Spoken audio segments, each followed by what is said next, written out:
शिलांग से हमारे साथ हमारे सहयोगी जतिन जुड़े हुए हैं। जतिन, अभी तक हर कोई इंतजार कर रहा था कि पुलिस की तरफ से क्या कुछ कहा जाता है, लेकिन जो जानकारी दी गई है वो सच में चौंकाने वाली है कि किस तरीके से पूरी प्लानिंग की गई।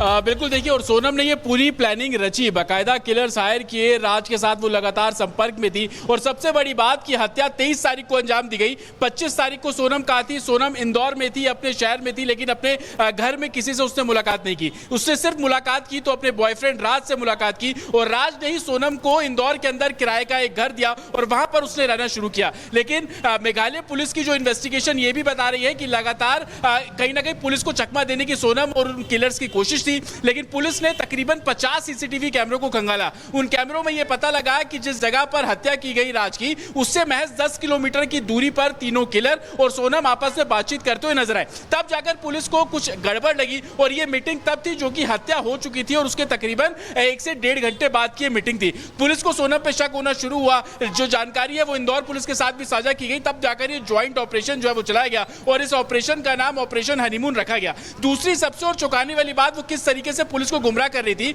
हत्या करने के बाद सोनम ने अपने पति राजा के अकाउंट से सोशल मीडिया पोस्ट किया, और उस पोस्ट में अलग अलग बातें लिखी कि वो जीवन में कितना दुखी है, और इस तरीके की बातें लिखी।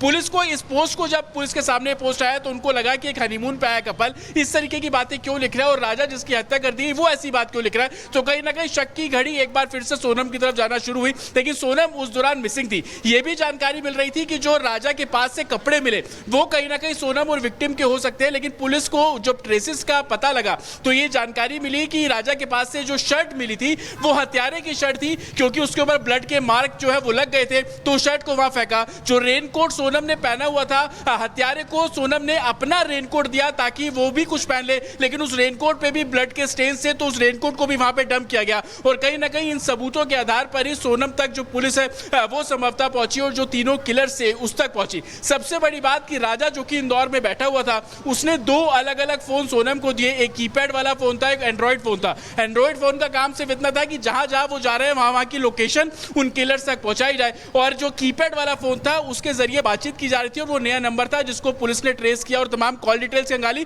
तो तमाम सबूतों के आधार पर जिन 4 लोगों की गिरफ्तारी की गई, जिसमें बॉयफ्रेंड राज भी शामिल है, विशाल, आकाश और एक जो शख्स है वो शामिल है, इन सभी की गिरफ्तारी की गई। मेघालय गिरफ्तारी हो चुकी है और अब सभी को इंदौर से शिलांग लाए जाने की तैयारी है। एक और जानकारी दे दे, राजा के भाई विपिन रघुवंशी ने बड़ा दावा किया है सोनम की मां को थी अफेयर की जानकारी। विपिन का यह कहना है शादी कराने पर सोनम ने मां को धमकी तक दी थी। सोनम ने मां को अंजाम भुगतने की धमकी दी थी। विपिन का यह दावा है।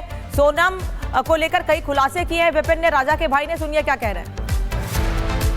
षड्यंत्र रचा हुआ था उसने पूरा, जो जैसे कि उसने मैंने अभी पुलिस द्वारा जो मुझे मालूम पड़ा है, तो 13 तारीख के भी दिन भी जो सोनम के जो चेट हुई थी, वो रात से चेट हुई थी उसकी, तो इस राजा को मार डालो। बाकी यहाँ पे वो सक्सेस नहीं हो पाई थी, तो उसने प्लानिंग करी थी इसको आसाम ले जाने की। आसाम ले जाने के बाद में जो है प्लानिंग उसने ऐसी करी गई थी, तो उसको पता है। तो आसाम के जाने के बाद में अपन वहाँ से शिलोंग जाएंगे, शिलोंग से आसाम वहाँ सोरा जाएंगे। सोरा में कहीं पे भी पुलिस रोड पे खड़ी नहीं रहती है, कहीं कैमरे नहीं है, कहीं प्रशासन खड़ा नहीं रहता है। तो उसने इसकी प्लानिंग, ये मान सकता हूँ मैं, तो उसने प्लानिंग हंसा की दिखाने के लिए करी होगी। पहले सक्सेस नहीं हो पाई वो, क्योंकि राजा जो है इन लोगों के सामने थोड़ा हैवी पड़ा होगा, तो उन्हें हादसा दिखाते दिखाते पीछे से जो वार करा है, वार उन्होंने इसके लिए करा है, तो राजा इन लोगों को मारने में सफल था उस जगह पे। तो इन लोगों के हिसाब से जो है सोनम ने जो कहा है, मैंने जो भी पुलिस प्रशासन द्वारा मानना पड़ा मुझे है, तो सोनम ने पीछे चिल्ला के बोला है तो मार डालो उसको।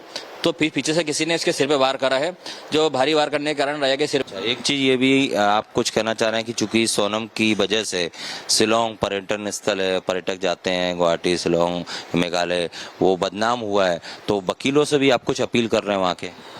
मेघालय कोर्ट से जो वकील, जितने भी वकील हैं, उनसे मेरी एक अपील इसमें यह है, तो मैं चाहता हूं जिस प्रकार से सोनम द्वारा जो है पूरे मेघालय को जो हाईलाइट किया, हम लोगों ने बदनाम किया है, उस प्रकार से हम लोग चाहते हैं। आप लोग सभी से हमारी बेनती है, तो आप लोग वकील, जितने भी वकील साहब वहाँ पे है, जिस कोर्ट में भी सोनम का केस चले, उस केस में सोनम की तरफ से कोई वकील ना खड़ा हो, क्योंकि प्रकार से जिस प्रकार से हम सोनम के प्रकार से जो मेघालय पर बदनाम हुआ है, हम नहीं चाहते आप लोग उसको छुड़ाने में कोई हेल्प करें उसकी।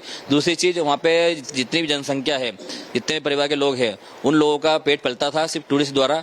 जो पेट पलता था, उसमें सोनम के द्वारा हम लोगों ने जो उसको बदनाम करने की कोशिश करी थी।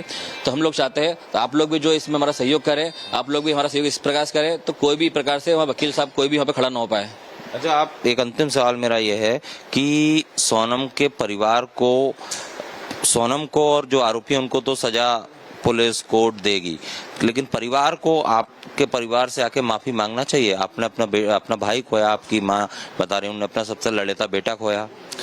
क्योंकि देखो, जहाँ तक मेरा मानना है, जिस प्रकार से जो षड्यंत्र रचा गया है उनकी मम्मी के द्वारा, क्योंकि मम्मी हम जानते हैं, उसकी मम्मी को सब कुछ पता है, उसको मम्मी बताना नहीं चाहेगी, तो हम लोग पहले तो हम ही चाहते हैं तो इंदौर पुलिस, क्राइम ब्रांच जो भी है, इन लोगों में से जो सोनम की मम्मी को उठाएंगे, उसमें जो पूछताछ करेंगे, इसमें बहुत सी बातें जो छुपी है वो और बाहर आएगी निकल के बिहार। हाँ, और इनको हमसे माफ़ी मांगने की ज़रूरत इसलिए है कि जो इनने हमारे साथ करा है, उस प्रकार से ये माफ़ी मांगना इनको चाहना चाहिए।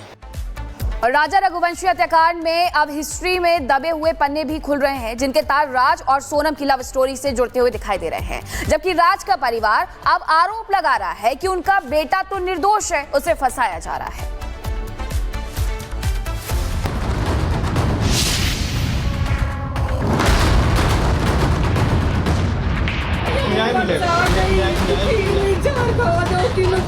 एक शादी, एक हनीमून, एक मर्डर की साजिश, ये सब उस एक लव स्टोरी के इर्द गिर्द रची गई, जिसके मुख्य किरदार थे राजा रघुवंशी की पत्नी सोनम रघुवंशी और सोनम का लवर राज कुशवाहा।